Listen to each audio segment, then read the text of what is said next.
Quero convidar os irmãos a abrir a Bíblia de vocês comigo. Evangelho de Lucas.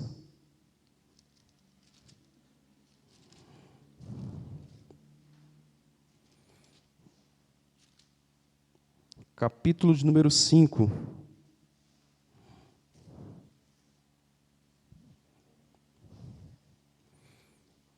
Evangelho de Lucas. Lucas, que foi um médico, que tinha como objetivo escrever essa carta, abordando a importância de Jesus, a relevância de Jesus, que é o maior autor de milagres, vamos dizer assim. Jesus fez mais de 35 milagres enquanto ele, nos 3 anos, dentro de um período de 3 anos que ele caminhou, cumprindo o seu ministério. E aqui, então, a gente vai narrar nessa noite um milagre extraordinário. Lucas, capítulo de número 5, versículo de número 4 em diante, diz assim: E quando acabou de falar, disse a Simão: Faze-te ao mar alto e lança a vossa rede para pescar. E respondeu Simão, dizendo: Mestre, eu trabalhei a noite toda e não peguei nada, mas sobre a tua palavra lançarei a rede. E fazendo assim, colheram uma grande quantidade de peixes, que rompia-se-lhe a rede, e fizeram sinal aos companheiros que estavam no outro barco, para que fosse ajudar. E foram e encheram ambos os barcos, de maneira tal que quase iam a pique. Amém. Fecha os seus olhos. Querido Deus, querido Pai, graças te damos, te glorificamos porque o Senhor é exaltado. E nessa noite nós necessitamos da Tua palavra, Senhor, pois a Tua palavra é viva e eficaz. E a Tua palavra ela é luz, ó Senhor, para os nossos pés. Ela é lâmpada para os nossos pés e luz para os nossos caminhos. Ela que nos dá a direção ao qual devemos seguir, ó Pai. E quando seguimos os Teus caminhos em obediência, Senhor, nós podemos experimentar o Teu milagre. É por isso que nessa noite nós queremos ouvir a Tua voz, para seguir a Tua direção e ver o milagre do Senhor na nossa vida, ver o milagre do Senhor na nossa casa, ver o milagre do Senhor em todas as áreas das nossas vidas, ó Pai. Também como igreja nessa noite repreendemos toda a ação de Satanás e seus demônios, todo o laço do inimigo, todo o embaraço, toda a ação de Satanás e seus demônios, que veio para trazer cansaço, sonolência, inquietação, para distorcer a palavra que vai ser semeada nessa noite. Como igreja, nós repreendemos todo o mal, em nome de Jesus, em nome de Jesus. Amém? Tome seu assento, fique-se à vontade, sinta-se à vontade na casa do Senhor. Amém? Então, aqui nós estamos falando de milagre. E uma coisa que Deus estava falando comigo no meu coração, que eu achei muito interessante, que milagre não é para todo mundo. Sabia disso, que milagre não é para todo mundo?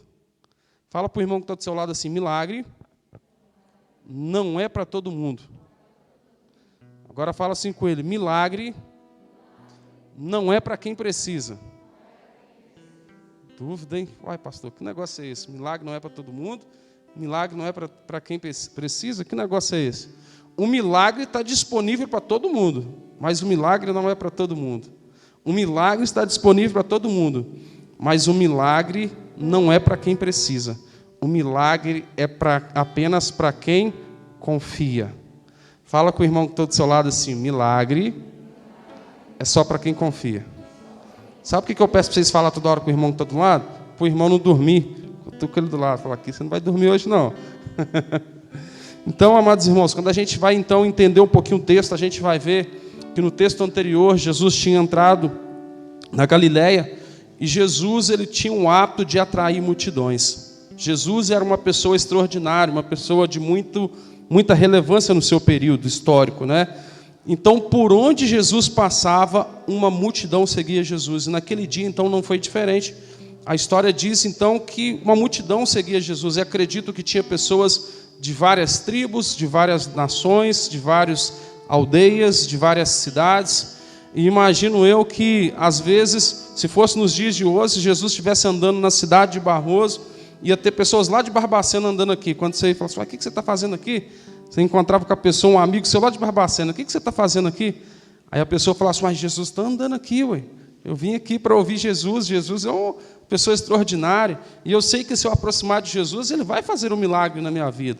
Aí você andava mais um pouquinho, irmão Tati, aí você encontrava a pessoa lá de São João del Rei. Uai, o que você está fazendo aqui?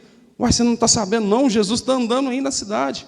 E assim, pessoas de todos os lados, pessoas que tinham dinheiro, pessoas que não tinham, pessoas que vinham a cavalo, mas pessoas também que vinham a pé, andava quilômetros e quilômetros de distância para ouvir Jesus. E a história diz que naquele dia, então, a multidão foi seguindo Jesus e eles começaram a apertar Jesus. Apertar no sentido de pressionando Jesus e empurrando Jesus. E a história, então, diz que Jesus se aproximou das margens do lago de Genezaré. E quando Jesus aproxima ali das margens ali daquele lago, a história diz que tinha 2 barcos ali que estavam estacionados. É estacionados que fala? Como o Fábio, que mexe com esse negócio de barco, ele sabe como que fala. É estacionado que fala, o Fábio? Não, né? Embarcado, né? Atracado. Tinha 2 barquinhos atracados ali com aproximadamente 8 metros de distância, 2 metros de larguras, que eram os barcos que eram utilizados ali na pesca profissional, né? Então, tinha 2 barcos ali com 4 discípulos. E imagino eu que na noite anterior, né, Pedro, ele estava ali na sua casa, talvez a esposa dele cutucou ele e falou assim, vamos trabalhar, né, filho? Como é que vai? Está faltando peixe aqui. Se fosse nos dias de hoje, falou, está faltando peixe na geladeira. Né, Jardel?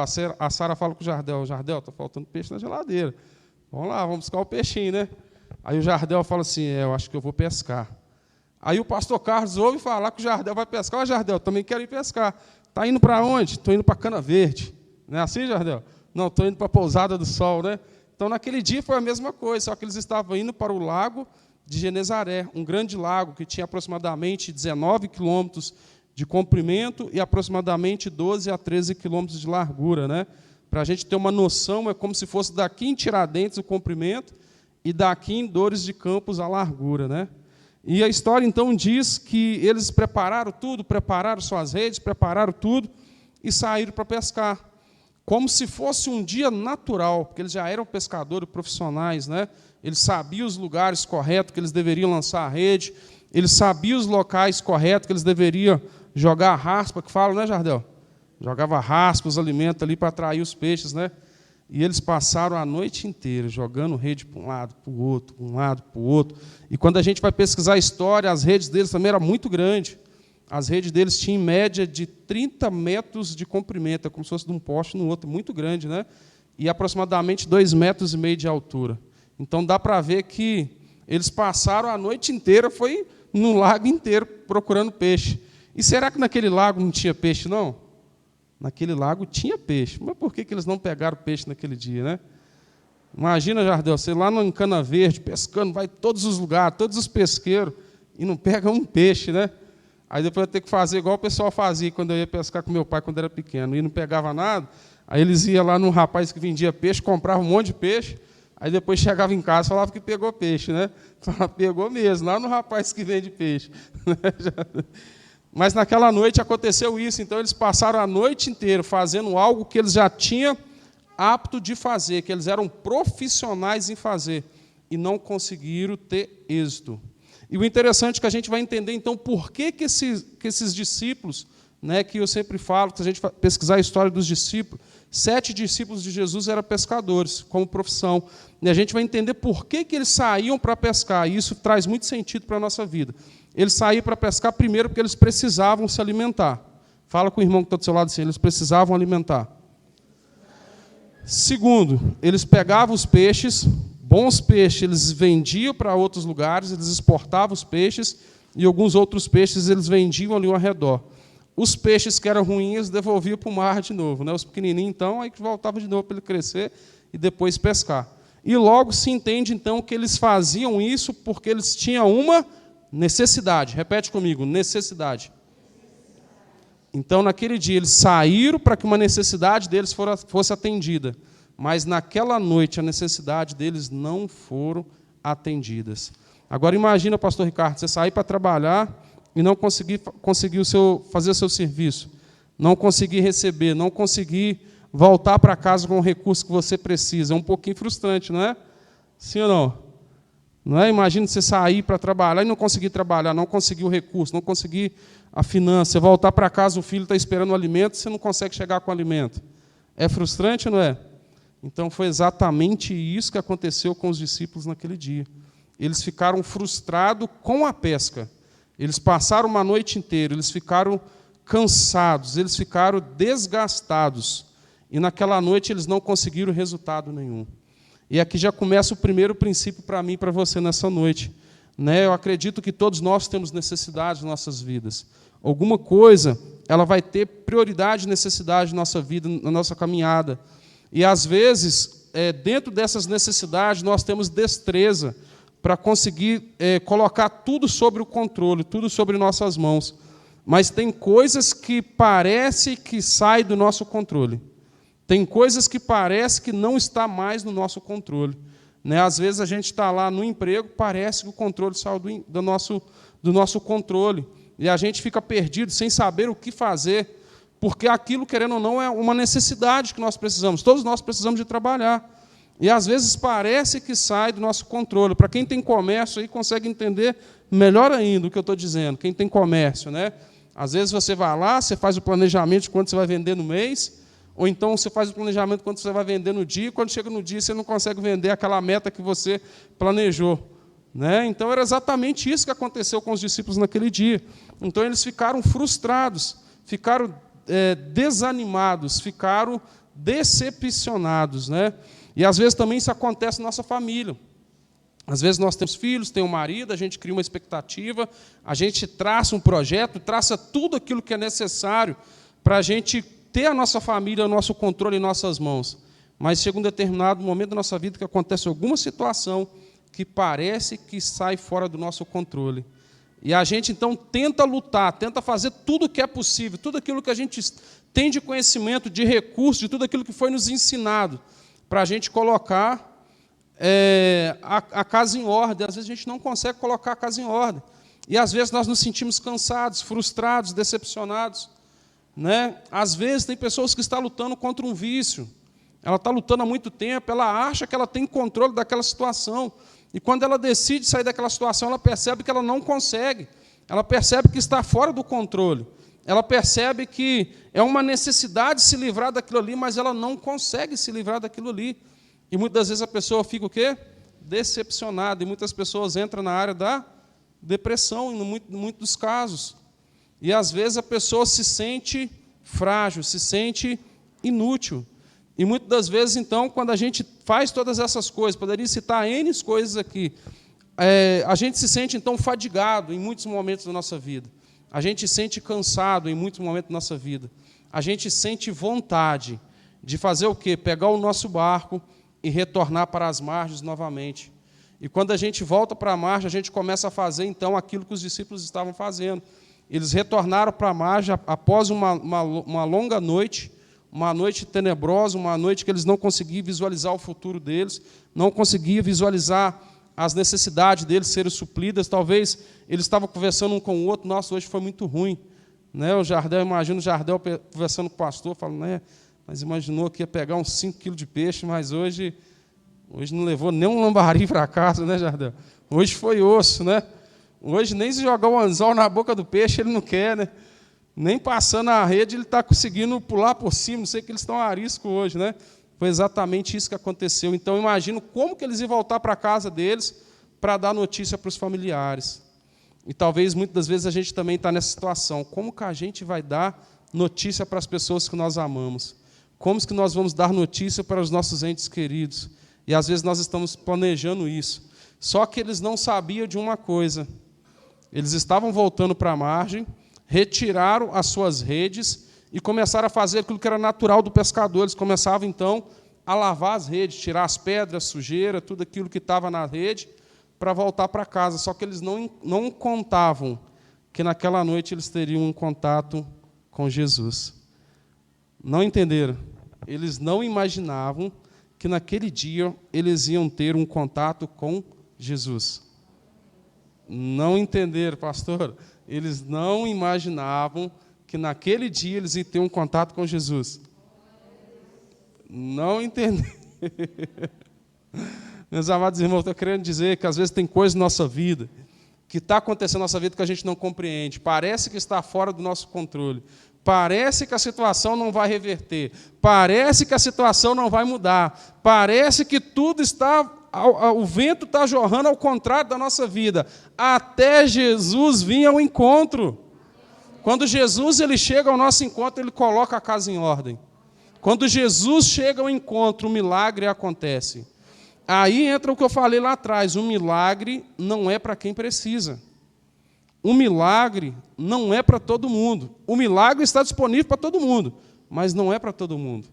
O milagre está disponível para todo mundo, mas não é para quem precisa. O milagre é apenas para quem acredita. O milagre é apenas para quem confia. Por que eu falo isso? Senão a gente não teria pessoas mendigando hoje, senão a gente não teria pessoas enfermas hoje, senão a gente não teria pessoas lutando contra a enfermidade hoje. Mas todos aqueles que confiam no Senhor experimentam o milagre de Deus. E quando essas pessoas experimentam o milagre de Deus, elas começam a vivenciar e testemunhar a glória de Deus. Então, tem coisas que às vezes a gente passa na nossa vida, é apenas para testemunhar a glória de Deus. Olha que interessante, então Jesus se aproxima, a história diz que Jesus pede o barco de Pedro emprestado. Olha para você ver, um utensílio de trabalho. Jesus pede o barco de Pedro emprestado e fala, afasta um pouquinho da margem. E ele começa a ensinar o povo. E depois de Jesus cumprir o propósito de Jesus, Jesus chama Pedro e fala com ele, aqui, lança-te a rede ao mar.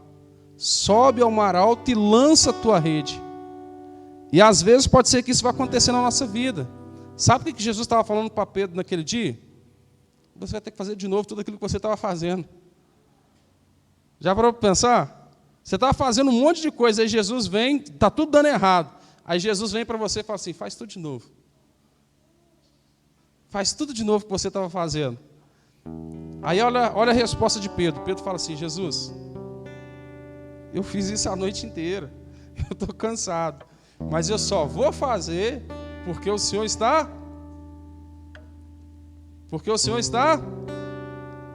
mandando. Então não importa, tem coisas, tem direções que às vezes Deus vai entregar na nossa vida que parece que a gente precisa de uma direção diferente. Mas a gente não precisa de uma direção diferente, a gente está na direção correta. Tem coisas que não aconteceu ainda porque não era o momento para Deus ser glorificado. Mas quando chegar o momento de Deus ser glorificado, às vezes Ele vai mandar você fazer a mesma coisa. E às vezes a gente não vai entender, mas a gente precisa fazer debaixo da autoridade que Ele nos deu. Quem aqui já passou por uma situação, quando você está orando por uma situação, você está orando por alguma coisa, aí você fala assim, eu vou pedir o pastor uma direção. As irmãs às vezes falam assim, eu vou pedir a pastora Josiane uma direção. Uma mulher de Deus, um homem de Deus, vou pedir uma direção e Deus usa a vida deles. Aí às vezes a gente está fazendo alguma situação, às vezes coisas que a gente não queria fazer, mas tem que ser feito. Aí chega lá na pastora, pastor, o que você acha dessa situação aqui, pastor? A pastora fala, permaneça. Continua. Mas pastor, eu já estou fazendo isso aqui há tanto tempo, eu já estou fazendo isso, mas permaneça, Deus está mandando permanecer. E às vezes a gente não compreende, a gente quer fazer o quê? A gente quer ouvir outra direção. Só que às vezes a direção que Deus tem para a gente não é uma direção que às vezes a gente não vai compreender, mas é uma direção que a gente precisa confiar. Vocês concordam comigo que Pedro já tinha lançado a rede onde Jesus tinha mandado ele lançar? Ele passou a noite inteira fazendo isso. Não é possível que Jesus escolheu logo um lugar que ele não tinha lançado a rede. Tinha lançado a rede, tinha passado a rede ali. Às vezes nossa casa está assim, você está orando para o seu cônjuge, está orando para o seu filho, já tem 10 anos. 10 anos, irmão Carlos, orando pelo cônjuge. Está orando, parece que nada acontece, né? Está orando, parece que nada acontece. Aí quando você pede a direção, aí Deus fala contigo assim, filho, continue orando. Mas Deus, eu já estou orando, mas continue orando, é para continuar. Quem mandou você largar a rede? Fala com o irmão que está do seu lado assim, cutuca ele, fala assim, quem mandou largar a rede? Quem mandou você parar? Arregaça a manga, irmão. Vamos lançar a rede novamente. Sabe o que isso quer dizer? Isso quer dizer que a gente precisa ter perseverança naquilo que o Senhor tem colocado em nossa vida. E outra coisa, a principal, a perseverança, ela vem através da fé. Tem coisas que vai acontecer na nossa vida que a gente não vai conseguir visualizar. Tem coisas que vão acontecer na nossa vida que nós não vamos conseguir visualizar. Sabe por quê? Porque o que Deus tem preparado para nós é muito maior do que nós. Poucas pessoas entenderam, poucas pessoas tomou posse. Se fosse eu já tinha pulado. Eu tomo posse dessa palavra para a minha vida. Tem coisas que está acontecendo, que já está acontecendo na sua vida, que você não está conseguindo ver e compreender, porque são muito maiores do que você. Amém? Então a gente precisa fazer o quê? Viver não por aquilo que a gente vê, mas por aquilo que a gente crê. O milagre, novamente, o milagre não é para quem precisa, é para quem confia. Então só vai acontecer coisas grandiosas na nossa vida quando a gente confiar. Olha que interessante, a história diz que Jesus ordenou Pedro lançar a rede ao mar. Ele vai então em obediência, porém ele vai só em um barco, só no barco dele. Ele lança a rede. E quando ele começa a puxar a rede estava extremamente pesada. Ele nunca teve uma experiência daquela. Ele começa a puxar a rede, estava com dificuldade de puxar a rede. A ponto dele ter que virar e falar assim: oi, vocês aí do outro barco aí, chama os outros discípulos lá, me ajude a tirar a rede aqui que está muito pesado. E a história diz então que eles tiraram a rede, tiraram os peixes, encheram os barcos, a ponto do barco, irmão André, quase ficar a pique. Sabe o que significa isso? A ponto do barco quase naufragar. Poucas pessoas entenderam o que a palavra está querendo dizer. Tem irmão com sono aí. Fala com o irmão que está do seu lado assim: acorda, irmão. Deus está te entregando a palavra de bênção, você está dormindo, irmão. Lembra que o milagre é só para quem crê. Aí depois você vai para casa e você perde o milagre que Deus tem preparado para a sua vida. O milagre foi tão grandioso que a estrutura que eles tinham quase não conseguiu comportar. Não entenderam? Estou querendo dizer que o milagre que Deus vai fazer na sua vida, você vai ter que chamar pessoas para te ajudar a receber o milagre. Foi isso que aconteceu com Pedro. Só o barco de Pedro não dava conta, irmãos. Ele teve que chamar mais um barco para ajudar ele a receber o milagre.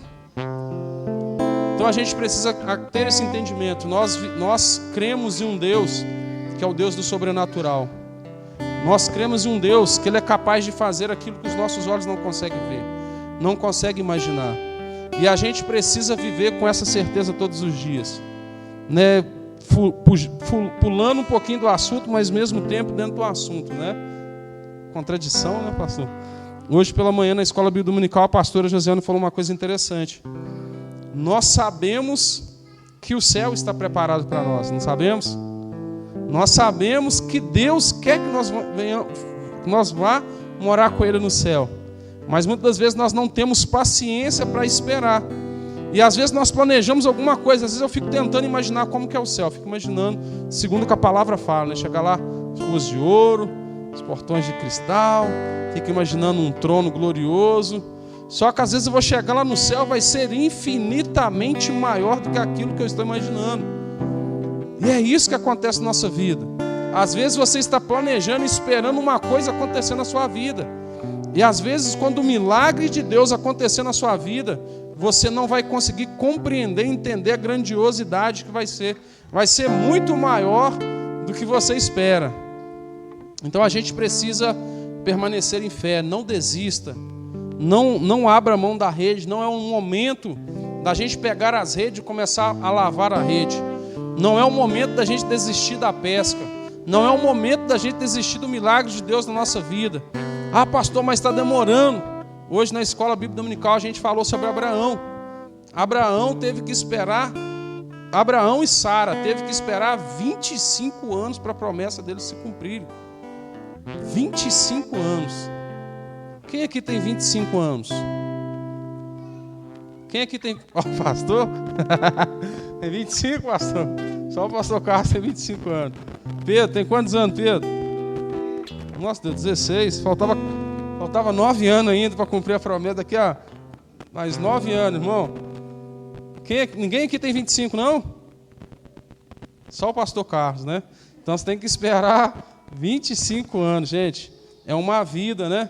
Você vê o tamanho do Pedro, tal, já está um homem ao máximo. Né, Pedro? Um grande homem, um homem ao máximo. E ainda não completou 25 anos. Se a irmã, a mãe dele estivesse esperando a promessa, tinha que esperar mais 9 anos ainda. Né? Então, assim, é isso que a gente precisa entender, que às vezes pode ser que demore, mas vai acontecer. O milagre deles demoraram uma noite inteira, que pode ter uma representatividade muito... não tem um tempo específico, mas vai acontecer. Fala para o irmão que está do seu lado assim, irmão, pode demorar, mas vai acontecer. Sacode ele assim e fala, acorda, irmão, vai acontecer. Os irmãos não tomam posse da bênção, pastor, de jeito nenhum. Fala assim, irmão, sacode ele, irmão, vai acontecer.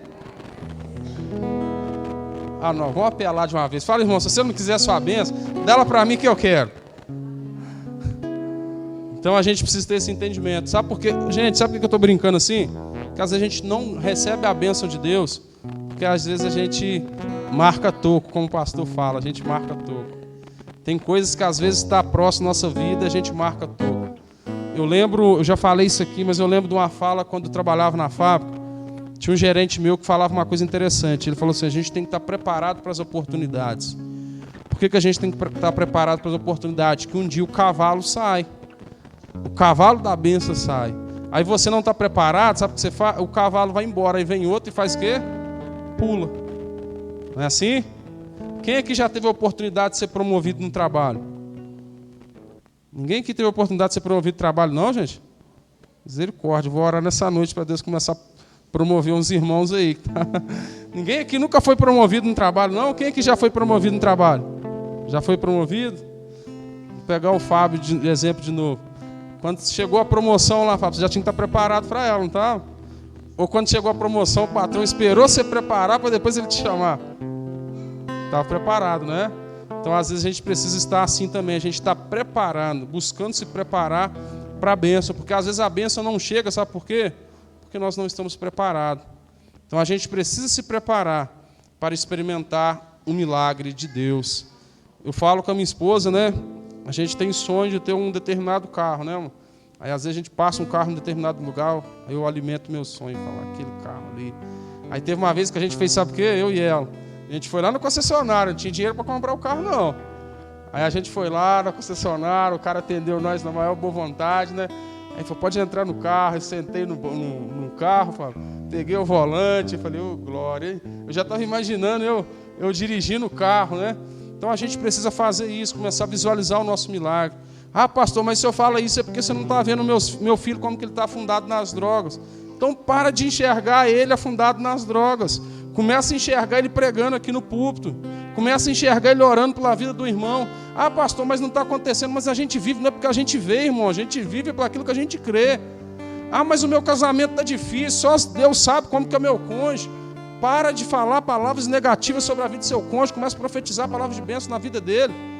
Quando você sai para conversar com as pessoas, o que você fala do seu cônjuge? Da esposa ou do esposo? Ah, meu marido é só a graça do Cordeiro.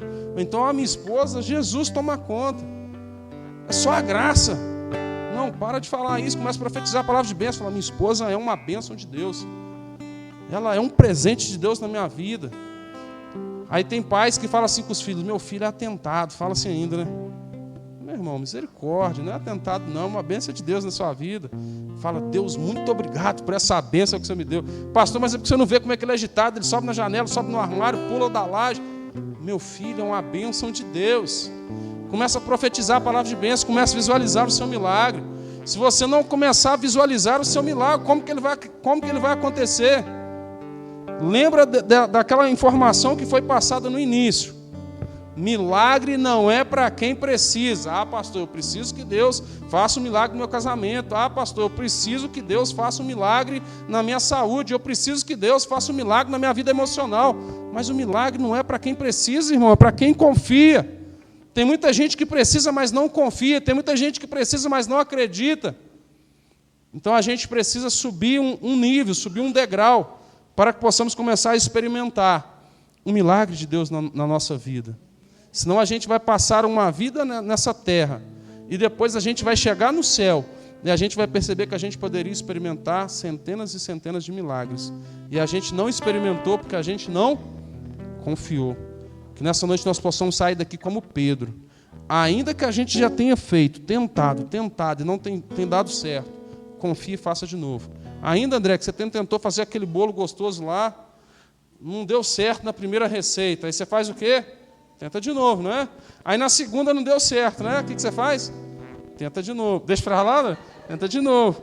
Aí tenta de novo, faltou o ovo. O que você faz? Vai lá, busca um ovo emprestado com o vizinho do lado, não é? Tenta de novo. Em uma hora vai acontecer o milagre. Uma hora o bolo vai sair. Estou brincando, André. O André é confeiteiro e sabe fazer o bolo ali de quase que eu entreguei uma coisa aqui. Misericórdia, pastor. Quase que eu falei uma coisa que não era para falar. Quase, pastor. O pastor nem ouviu. Quase que eu falei uma coisa que não era para falar. Quase. Mas amém, irmãos. Queria convidar os irmãos, então, a fechar os seus olhos nesse exato momento. A gente vai fazer uma oração. André, dá para cantar Não Parei? Não pare? Sabe cantar, não? A irmã Thalita sabe cantar? Cadê a irmã Thalita? Sabe cantar? Não pare? Dá para cantar para a gente, em nome de Jesus? Meus irmãos, feche os seus olhos enquanto a irmã vai estar cantando aí para a gente. Fala aí no seu coração, fala contigo mesmo, fala: quem mandou eu largar a rede? Quem me mandou parar? Talvez seja a noite que você precisa voltar para o mar alto. Talvez essa noite seja o momento que você precisa entrar no barco novamente.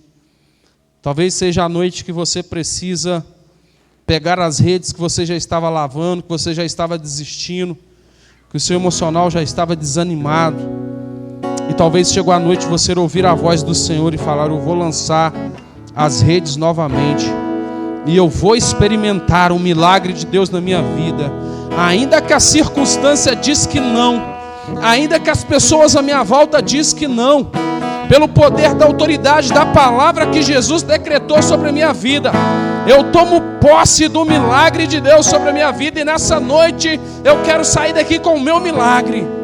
Talvez nessa noite você pode dizer: Senhor, eu acredito em Ti, eu creio em Ti, ó Pai, eu creio em Tua palavra é viva, Tua palavra é transformadora, e o Deus ao qual eu sirvo e creio é um Deus que não é homem para mentir, e nem filho do homem para que se arrependa. E se o Senhor tem me deixado sonhar, se o Senhor tem deixado, o Senhor gerar dentro de mim o desejo de ver um milagre acontecer na minha casa, eu tomo posse dele nessa noite. Ainda que demore 1 ano, ainda que demore 2 anos, ainda que demore 5 anos, ainda que demore 10 anos, eu creio que vai acontecer. Eu creio no milagre do Senhor na minha vida.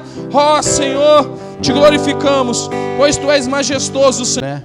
A ceia do Senhor Jesus, você possa agora estar preparando aí para a glória do Senhor Jesus. Amém, irmãos?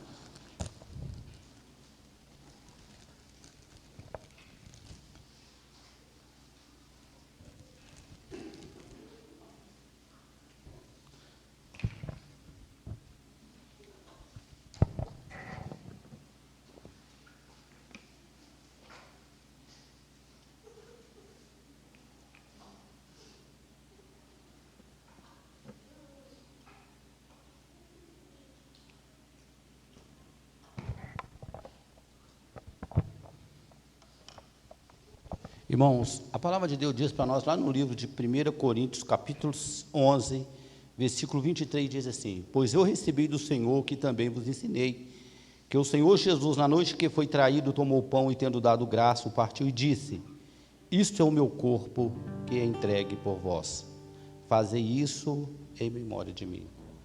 Deixa eu dizer para você aqui nessa noite, Santa Ceia, irmão, não é para excluir ninguém. Santa Ceia não é para impedir ninguém de tomar. Santa Ceia, meu irmão, é para reconciliar com o Senhor. É uma oportunidade para nós voltar para o Senhor. Santa Ceia não é para apontar o dedo para o pecado do outro, mas é para dizer para ele que há solução para o pecado dele, que há solução para a vida dele. Santa Ceia é o momento de eu e você dizer para o Senhor que nós aceitamos o perdão dele.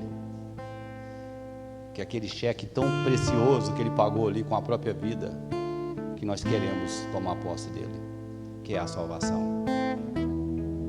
Feche os teus olhos agora e você possa falar com Deus. Arrependei-vos. Arrependei-vos.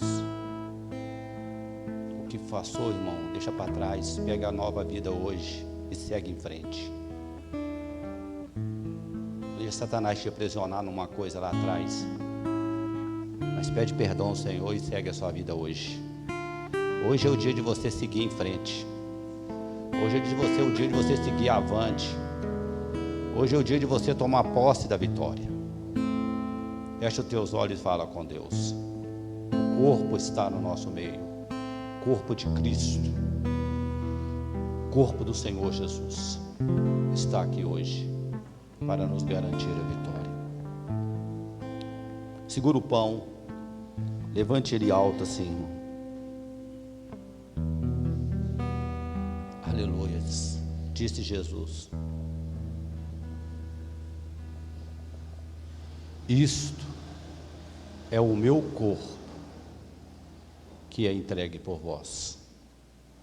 Tomai e comei em memória de mim. Amém, irmãos?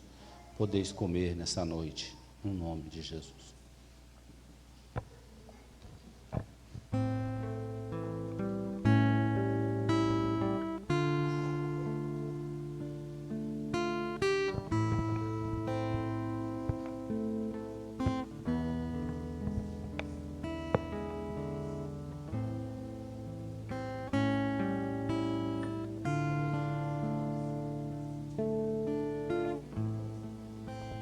Semelhantemente, depois de ter comido o pão, irmão, ele tomou o cálice, dizendo: este é o cálice da nova aliança no meu sangue. Tomai isso todas as vezes em memória de mim. Uma nova aliança, meu irmão, está sendo colocada sobre a sua vida. Uma aliança eterna, não escrita com caneta, com tinta de caneta, mas sim com o sangue do Cordeiro, o sangue do Senhor Jesus. Uma aliança que Ele está dizendo que Ele vai estar contigo, que Ele vai pelejar contigo, que Ele não vai te abandonar, que Ele não vai desistir de você. Uma aliança eterna, uma aliança. Pai, muito obrigado. Eu te dou graça nessa noite por isso e te exalto em nome de Jesus. Podeis tomar o cálice, irmão.